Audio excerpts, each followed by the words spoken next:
Okay, well, we are at 11:25, our start time. So we'll go ahead and get started. Um, Welcome to the Wisconsin Literacy Fall Virtual Conference Session, English Language Learning on a Dairy Farm.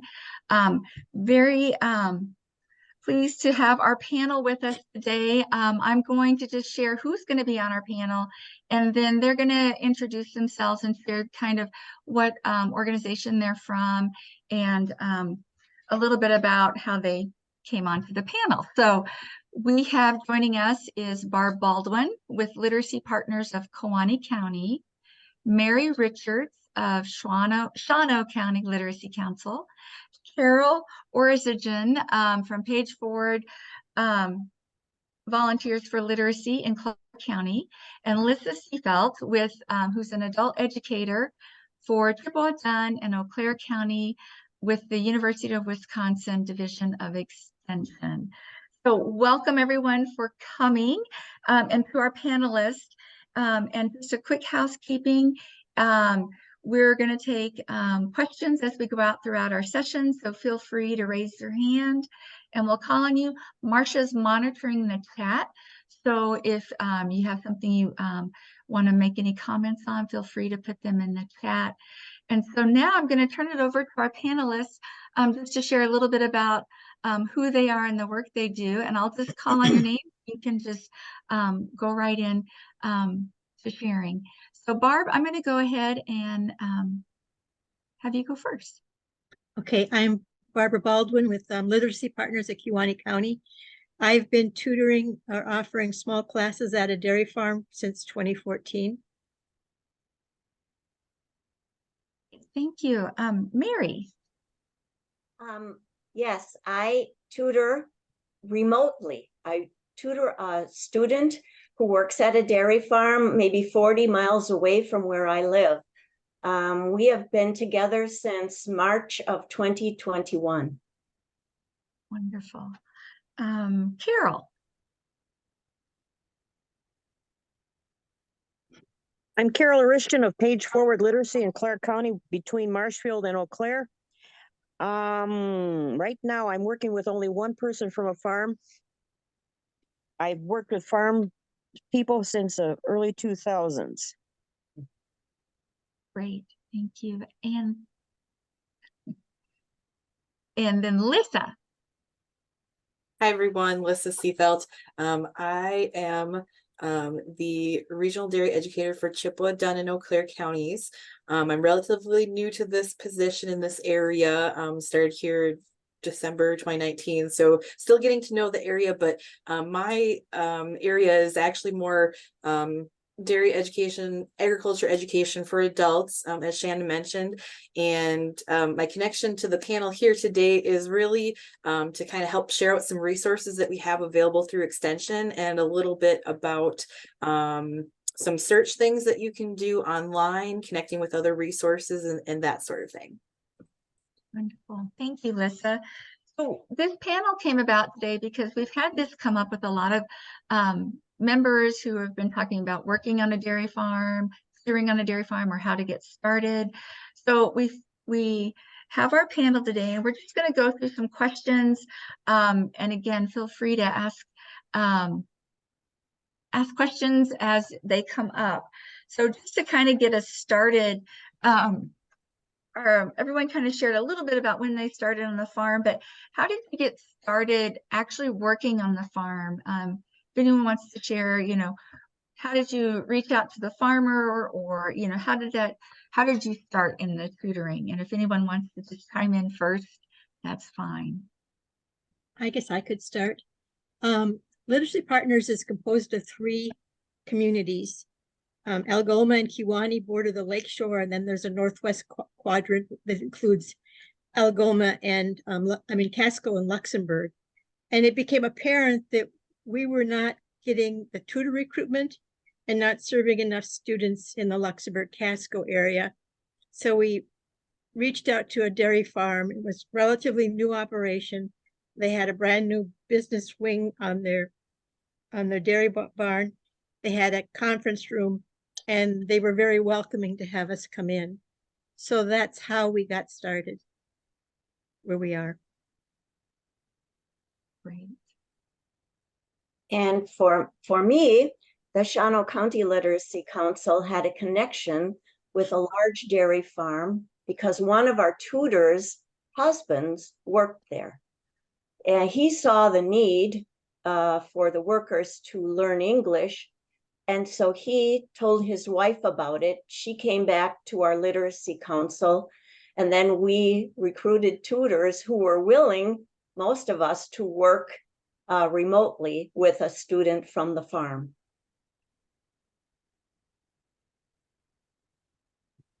Carol Orishton here. Actually, I started in early 2000s in Neilsville. Some students came to our classes. We had them at night at the library. But we found out later that the farmers in the area, the farm owners in the area discouraged any students coming to classes. They didn't want them to advance too much and then move on. So that lasted just a few years and that petered out. The second time was in 2017. One of our tutors of ours belonging to our group is our translator, and she worked on a farm by Thorpe.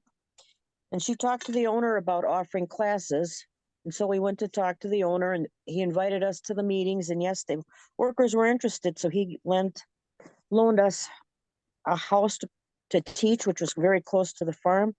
So that worked successfully until COVID. Mhm. And then that stopped. And after COVID, we were working in Thorpe Library with some students, and one of our former students brought in 2 workers from the same farm again. Would you be interested in having classes? Yes, they were. We talked to the owner. He invited us to a meeting with the workers. Yep. The problem right away showed up is that everybody wanted a different time. They didn't want their day off, and it was hard to come up with one day that they all could meet.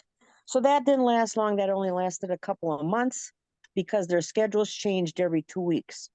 So when we met Friday mornings, not everybody could do that.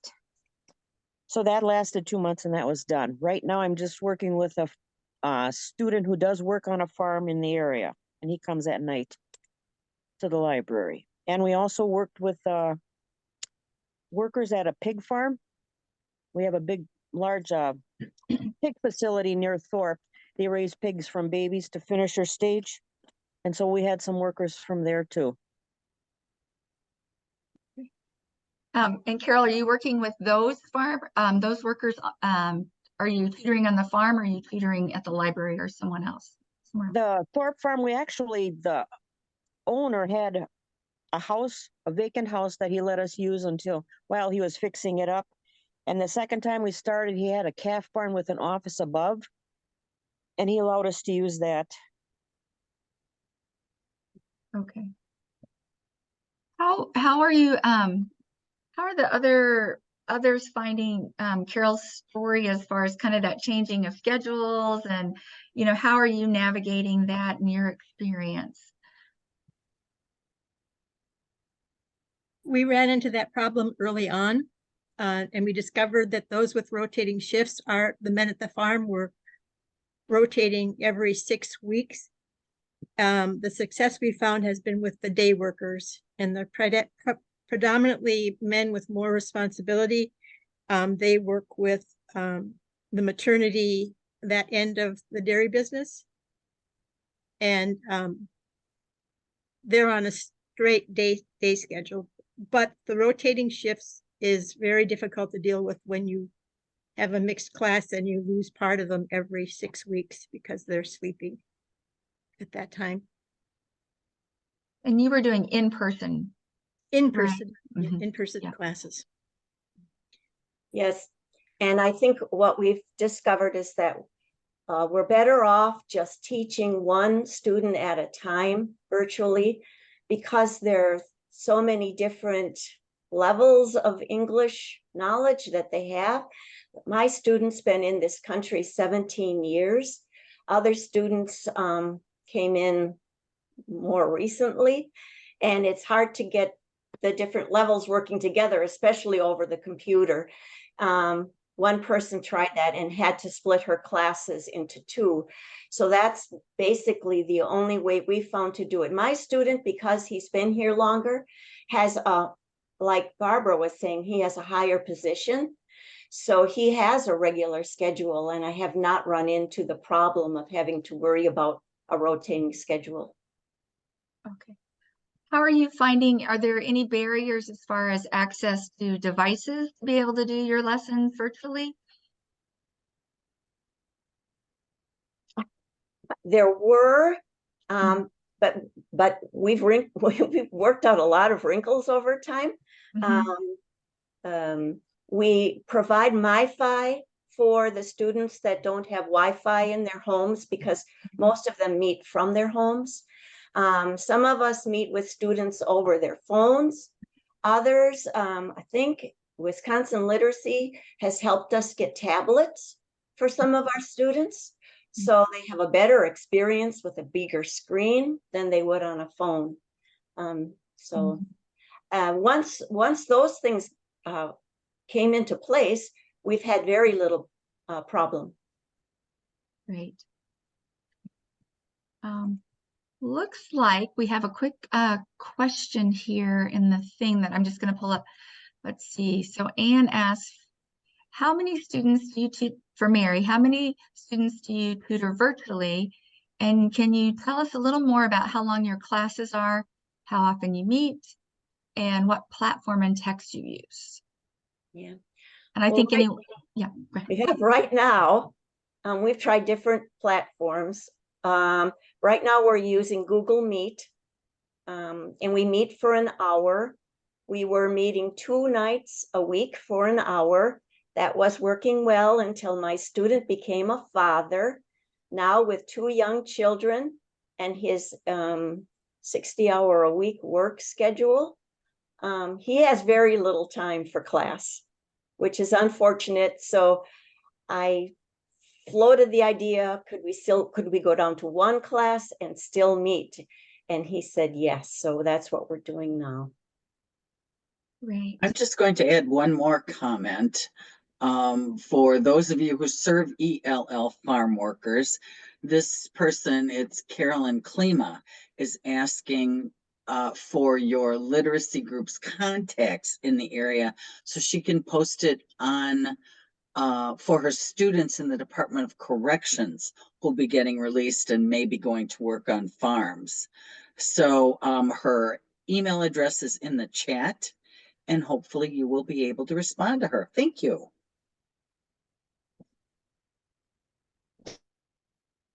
Great. Okay, are there any other questions that someone wants to throw out right now to the group?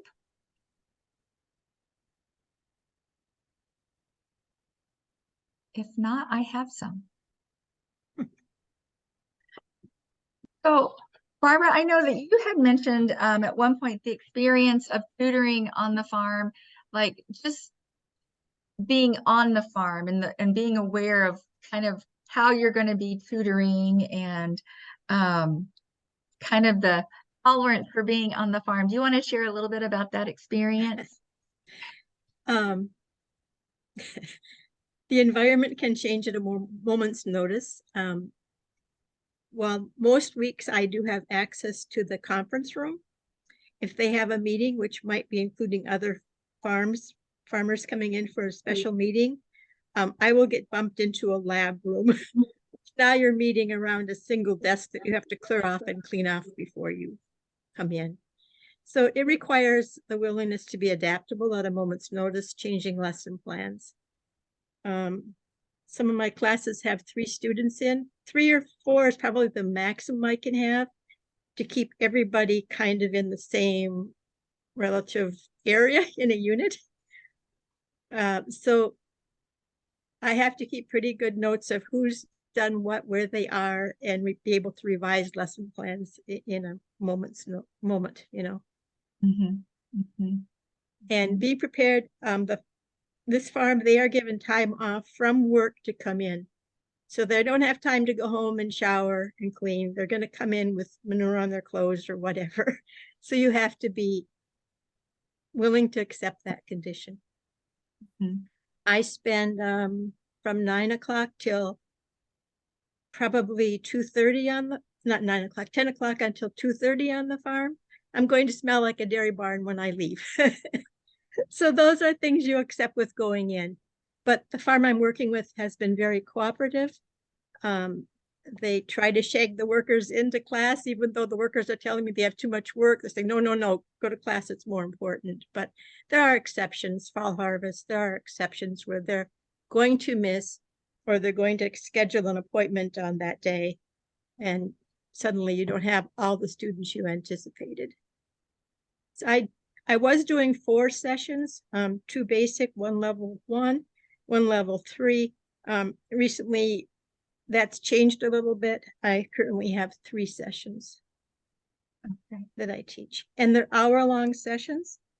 You can't move as quickly in an hour-long session, so sometimes it feels like you're moving forward at a snail's pace. But Slow but steady, I think you had said. yes. There's another question in the chat, and I think it's for all of you. Are you finding that those people that you're working with are literate in Spanish already, or are they encountering limited literacy in both Spanish and English? Barbara, do you want to start that one?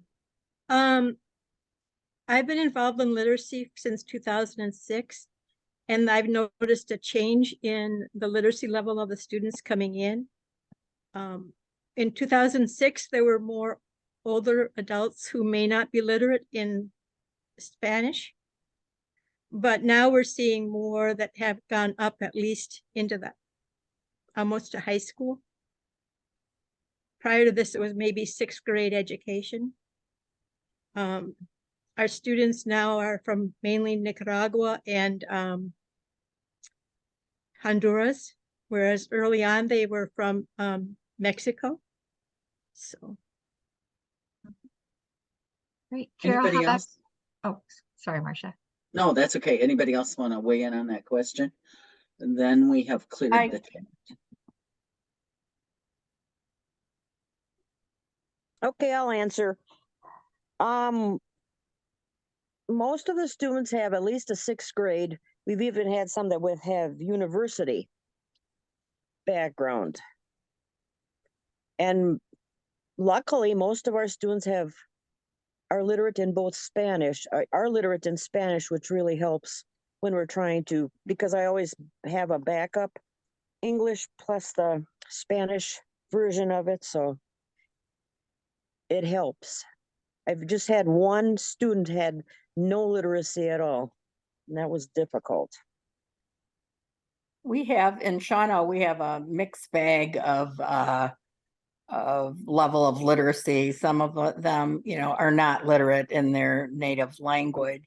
So when we do the locator, the TABE locator at their intake, that lets us know, what their level of literacy is and their application that they complete. And I think that's why the virtual one-on-one program has been successful for us, and it's broadened the reach, because we were told at one of the large farms that another organization went in there a few years ago and tried to do group type classes, and there was embarrassment with some of the workers when their co-workers were either catching on or advancing quicker than they were. So with ours, it's self-paced. I mean, like Mary said, she's been with her student for 2 or 3 years, and they can be very comfortable in their learning. And also we let them determine their own goals. They complete a goal sheet when they start, and their goals may be widely different. Some of them just want to be able to read a soup can label when they go to Walmart, or they may want to be able to navigate healthcare when they see their doctor or go to the free clinic, or others may want to try to advance in their jobs. So the one-on-one really it's customized tutoring, and I think it's working well. And the farms, the two big farms we're working with currently have offered up rooms. The largest one has a conference room. So we have one of our tutors who happens to speak intermediate Spanish. She goes and does the intake on them and does the locator tests. And then twice a year, she goes there to do their TABE assessment so we can gauge their progress. So we think it's working well. There's always ways to improve, but it's going well. We have a long waiting list right now of other farm workers who see their coworkers and friends learning English, and they're eager to start as well. Okay, there's one more question in the chat. First of all, a comment. You are all amazing in the ways that you accommodate and tutor. The question is, how might you help an employer who is hesitant or resistant with the fear that the learners will leave if they increase their English?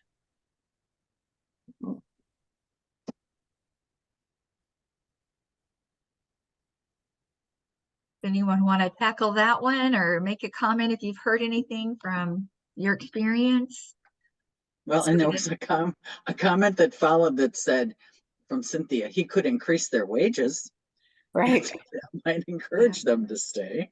And I also dropped something in the chat. So this is a question that's not just keeping, Spanish speaking employees around as they increase their English skills. It's actually a very common question about keeping people employed in general on a farm. And one of the things that's really helpful is making sure that you have a good farm culture. And a good farm culture means that employees know that they're safe while they're working, and that they're valued. If something happens to them while on the job, they know that they're going to be taken care of. Having opportunities to grow and expand their responsibilities, and hopefully along with that comes some pay and other benefits. Those are all big, huge things that contribute to employees sticking around. Another comment is, I would love to hear about some resources that might be available for our tutors to use when working with learners employed at dairy farms. We have used the In the Milking Parlor handout of the Spanish English vocabulary for dairy farm and have found it to be very useful for lessons. Let's see, I believe, oh boy, let's see, I lost you here. I guess you can start with that. Oh, I believe this is from UW-Madison Extension, possibly. So if somebody can respond to that as well. Yeah, I think you're right. There's definitely some resources out there, and Shannon, I don't know if you want me to briefly buzz through my presentation that has some of those things. This might be a good opportunity, a good segue to do that. Yeah, why don't we do that? Lissa's got a lot of resources, and we were going to kind of do panel questions, and then Lissa was going to come in at the end with resources. But if everyone's okay, let's just do your part, because it'll kind of I know we'll be able to have some questions follow that. So we'll just, that sounds great. Okay. All right, you go. I'm going to skip over the first few just so you know. So I'm going to start with, for those of you that might not be familiar with Extension, really our mission is to connect people with the University of Wisconsin resources, the research of the university, bringing that to the communities in Wisconsin. So really the embodiment of the Wisconsin idea. Sorry, I got to get some Zoom controls out of the way here. So we do have educators. I am in the Chippewa, Dunn, Eau Claire area. We also have other educators that focus in on specific areas. We have somebody that does crops and soils. We have somebody else that does horticulture. I do dairy. So across Wisconsin, we have similar model to this in each area. So we also have statewide dairy educators. So if there's not a local dairy educator in your area, there's certainly two dairy educators that you can reach out to that cover the entire state. And for those of you that maybe haven't connected with your local extension dairy educator, here is a quick snapshot of our team, and this PowerPoint will be available later, so I'm going to keep going, but just know that there are local folks available to help you as you're maybe developing a program or building it out further. And we also have other folks that do different things in extension.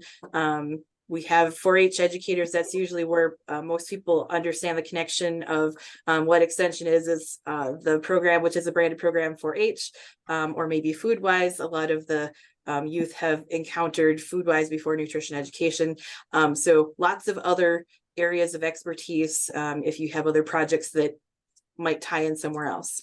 So when you're working with dairy farms, these are just a couple of ideas about how you can get connected with folks. One thing you can do is learn a little bit more about the dairies that might be present in your area, looking at farm size to have a better understanding of are our farms large enough that they may have on-farm help? And if they do, you're likely going to encounter some workers that may be looking to learn some English skills.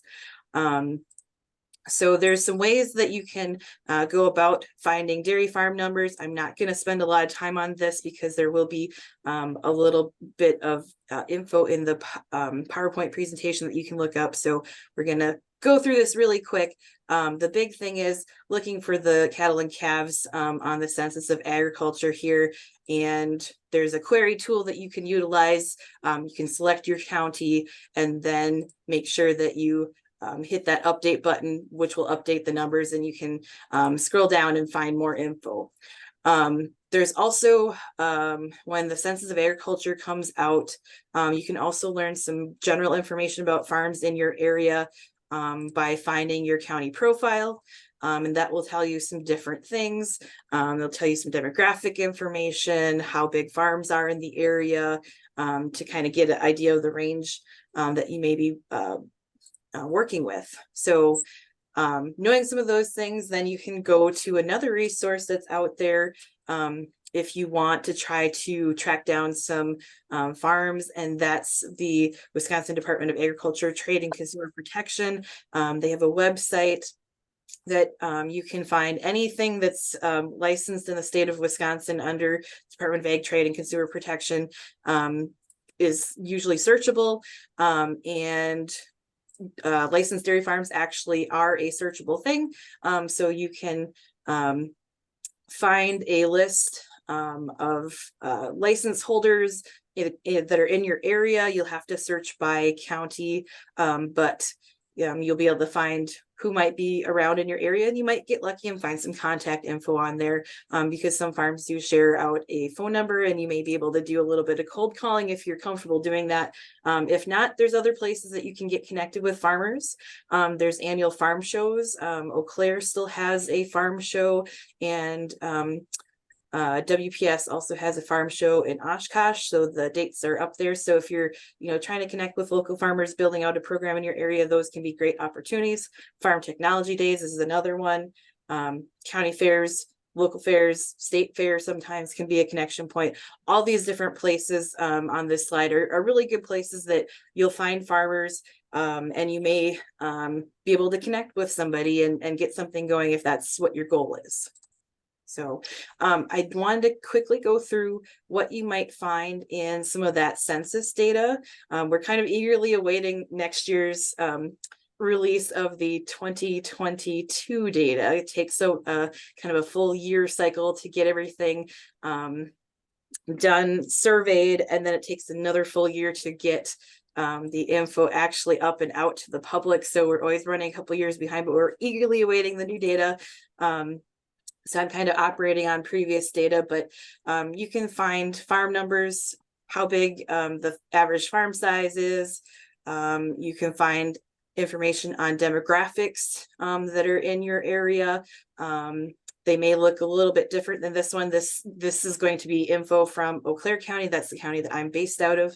But certainly this can all be helpful information as you're going forward. The one that's really helpful, I think, for you is going to be what percentage of the farms are actually hiring help. So in Eau Claire County, it's 1 in 5 farms essentially are hiring help. And that can be a good key to give you an idea of how many farms might have employees that you might be able to work with, because they are looking to learn those English skills. We mentioned that some of our teaching is being done virtually, and some farms don't have internet access, so that's something to be aware of, that could be a constraint. And another big thing to be aware of is knowing some of the challenges that our students are going to be experiencing. There is a lot of different political pressure and dynamics that really come into play here. There's always a plethora of info that the media is helping us connect with issues on. A big one in Wisconsin is that undocumented immigrants can own a vehicle, they can get a license and or can get a title rather, and all of those things to own and have a vehicle, but they can't legally operate them because they can't get a driver's license. So that's a huge issue, right? That's something that we continue to see info on. There's visa issues. There's just a lot of things that these students are experiencing in their day-to-day lives that can really interfere with getting, one, connected with them, and two, making sure that they feel safe enough that they're able to focus on what you're trying to teach. So just being aware of that and always having that barometer out there, that radar, looking for that info to keep connected with what issues are out there, can really help you think through where's an appropriate place to meet if you don't already have a meeting space for those things. So what everybody is eagerly awaiting, agriculture resources that are available. If you haven't already learned about this group, Quintus Bridges is kind of a Western Wisconsin group. But if you haven't learned about them or connected with them, I encourage you to reach out to them. This group helps connect dairy farmers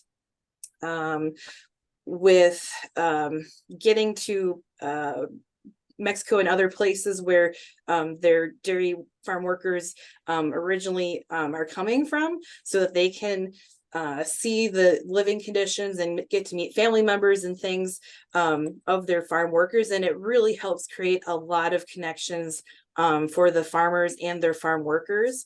I'm not sure if there's other programs like this across the state, but Mercedes Falk, who's one of the point people here, she's a really great resource for strategizing, you know, what does it make sense to try to pursue, you know, should we try to go for translation things at the beginning, or lots of just really great resource. Can't say enough good things.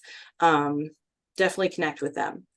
Another thing that, you know, we might overlook because we're doing our day-to-day stuff, don't forget about working with university libraries, especially if you have one that is in your area. Platteville, Madison, River Falls all have ag majors, so there's a lot of great resources that are available, and there's stuff that's out there that is in Spanish and maybe translated to English or maybe dual language. You really just have to ask. And certainly the rest of campuses, even if they don't have ag major, may have some resources, or they may be able to help connect you with resources. So don't forget about working with those university libraries. They're a great resource. Another thing that may be helpful, if you are fairly savvy at utilizing the internet, sometimes having the right search terms really helps. And one of the things that I've found helpful is a term called occupational language, is a term that's described to describe technical words and phrases that are used for a particular occupation. So for example, I have up here the simplified dairyman Spanish, and really it's just occupational agriculture Spanish. You know, somebody took the time to compile some of the common words and phrases that are getting used a lot, you know, in that dairy context. And so these kinds of things exist, and sometimes knowing the search terms can help you find additional materials that you can use as you're tutoring. In Extension, we have what's called the Learning Store, and we actually have a tab that's called En Espanol, and that's all of our translated resources. And we do have a specific agriculture section. You can see, oops, I should have clicked forward yet. We have, excuse me, we have some of our translated fact sheets here. So all of these fact sheets that you would find under this heading, you would also find in English. So that can be a resource for going back and forth and learning different things if you're identifying parts or different subject matter. So that can be a great resource, certainly. Lisa, there's a question in the chat. Yeah. Do you still have the farm flashcards? This person thought someone at UW Extension gave them out at one time, and we know that Bob Garfinkel had used them a lot.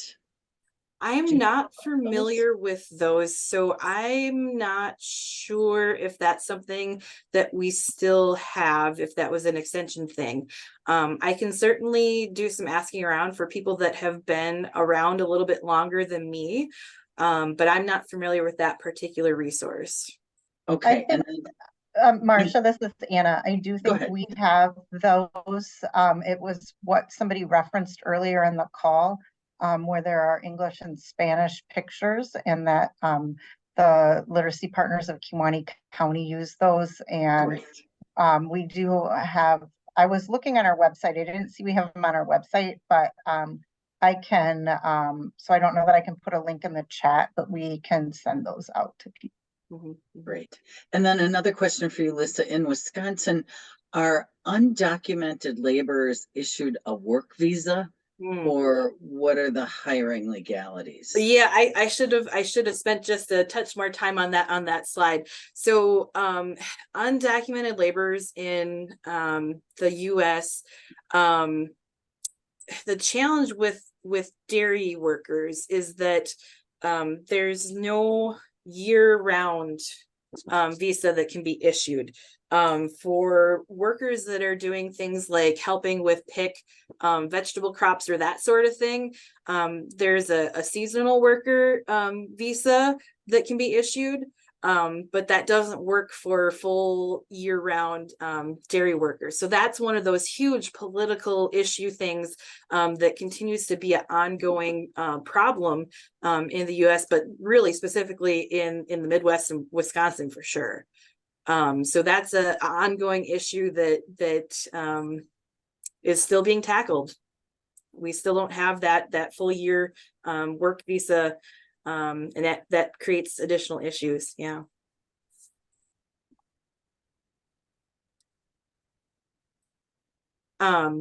So going back to the presentation here, our main dairy website, dairy.extension.wisc.edu, is kind of our warehouse of all of our fact sheets and things.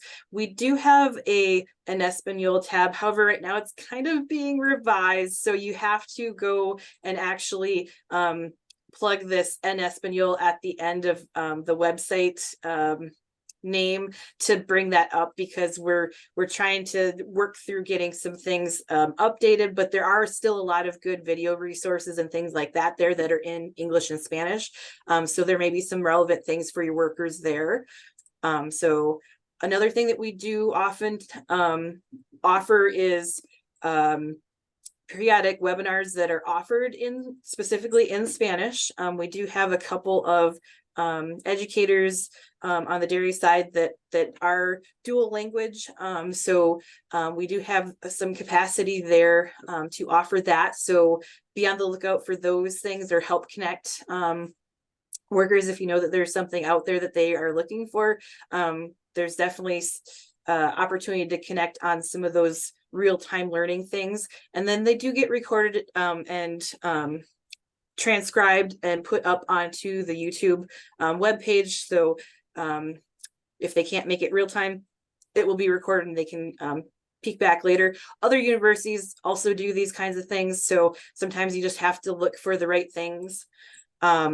Another thing that may be helpful for you working with your tutors or your farm owners, managers that are working with students as well, is learning some Spanish themselves, right? The Farm and Industry Short Course is one of many university programs that are out there to help teach some Spanish specifically for the dairy industry. So things that are tied a little bit closer to the jargon, if you will, that gets used in the dairy industry. So there's 2 different course levels. I encourage people to check this out because that's a great opportunity and well worth the relatively small fee that's associated with that, but worth some time and effort for sure, because you create a lot of goodwill between your farm owner, manager, and workers if you can understand each other just a little bit better. So there's also this Dairy Essentials that's a whole plethora of topics that's out there. These were translated in multiple languages. Spanish is one of the languages that you can find. So there is English and Spanish that you can go back and forth between all of these different topics. So that can be a great resource. I do want to throw out a bit of caution. This was created quite a while ago. So some of the content may not be current with our current knowledge because I'm not aware of when this was last updated. But again, if you're learning English and going back and forth, that can be a useful tool. There's also industry things that are out there. Progressive Dairyman happens to be a publication that has really focused on making sure that they're providing content to help farm owners and dairy workers understand each other better. Through things like this that are labeled graphics, different articles that have been translated from English to Spanish. And so you have each version available. Great resource. Encourage you to check them out. And there's other ones out there too. This one I just happened to pull because I had this graphic because it was just one of those things I was like, oh, we've been looking for stuff like this to just help people better understand some of the basics and learn. So with that, if you have questions, do feel free to reach out to me if you get stuck on something or want to learn more about what resources are out there. There's certainly stuff that I did not cover. Well, and Anna was kind enough to put the link to In the Milking Parlor in the chat. So if anybody wants that, it's there. Great. Thanks, Lisa, for providing such great information and resources and our panel. So with all of that information, what are some other questions that you may have? Marcia, have we been able to keep up with them in the chat? I believe we are all caught up, yes.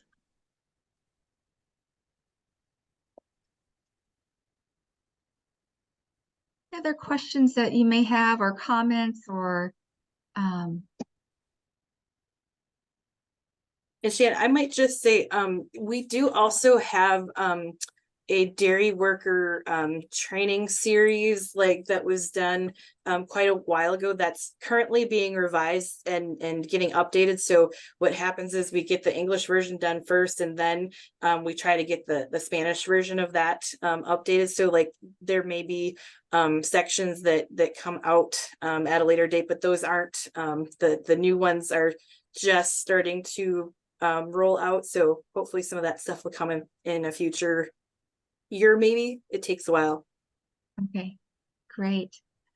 Well, I would just like to invite the panel, if there's some words of wisdom that you would like to pass on or something that you think we should share during this session that we haven't touched on. So I can call on you, or we could just, if you want to just start maybe.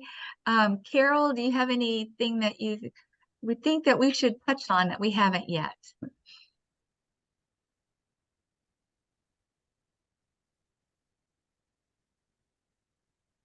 Oops, you're on mute, Carol.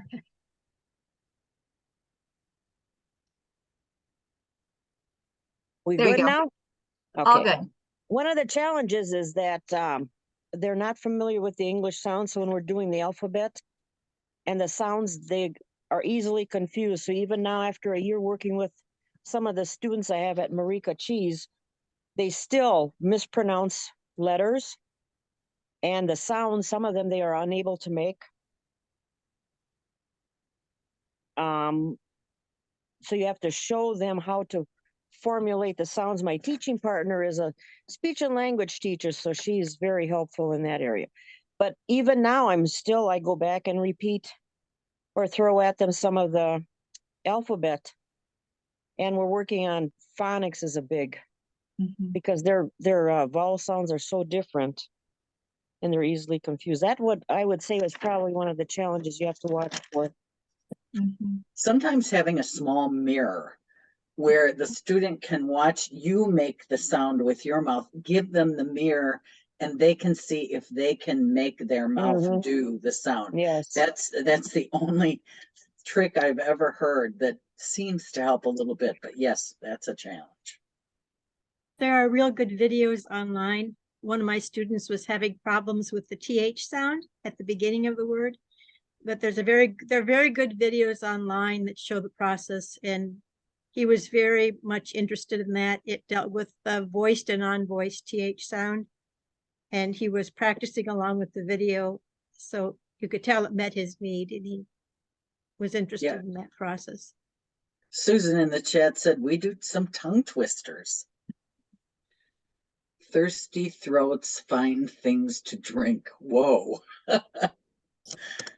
Good I one. have a question, if I could jump in. I wanted to know if any members of the panel or any of you out in your communities have, well, particularly in dairy farms or other industries, have seen other than Hispanic workers, have you seen other individuals, Wisconsin literacy from other countries working on the farms or in other industries in your community? Specifically, Wisconsin Literacy is working with the Bureau of Refugee Programs, and we are trying to learn more about where both Afghans and Ukrainians have resettled in Wisconsin. And it's with the Ukrainians in particular, they're privately sponsored. So government agencies like Department of Children and Families doesn't always have information on that. So just curious if you're seeing other ethnicities besides Hispanic and ethnicity on the farms or in other industries in your communities.